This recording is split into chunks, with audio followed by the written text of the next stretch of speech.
quiet now. We've lived with slavery and segregation 345 years. We waited a long time for freedom. We are trying to remind the nation of the urgency of the moment. Now is the time to make real the promises of democracy. Now is the time to make justice a reality for all of God's children.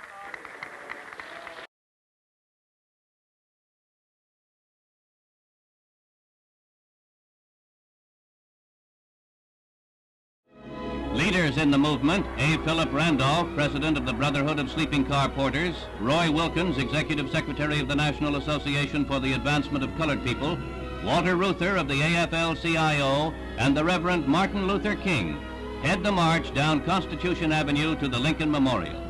A parallel group proceeds down Independence Avenue to the south.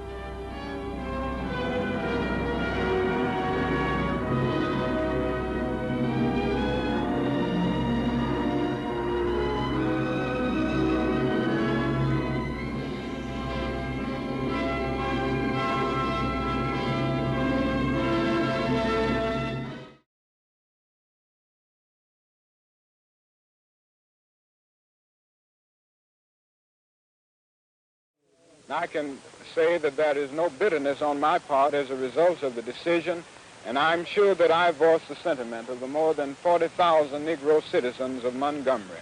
We still have the attitude of love. We still have the method of passive resistance, and we are still insisting emphatically that violence is self-defeating, that he who lives by the sword will perish by the sword.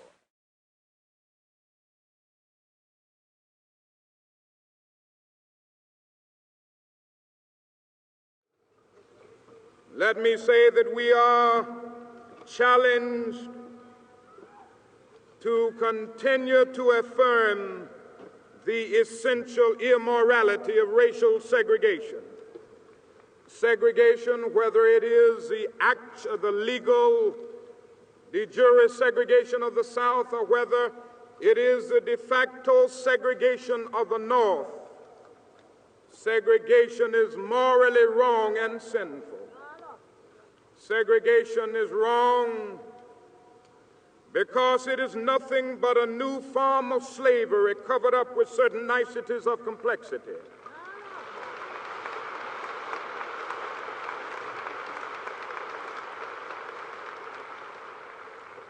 Segregation is wrong because it stigmatizes the segregated as an untouchable in a caste system. Segregation is wrong because it relegates persons to the status of things. And we must make it clear that we will no longer sell our birthright of freedom for the mess of segregated pottage.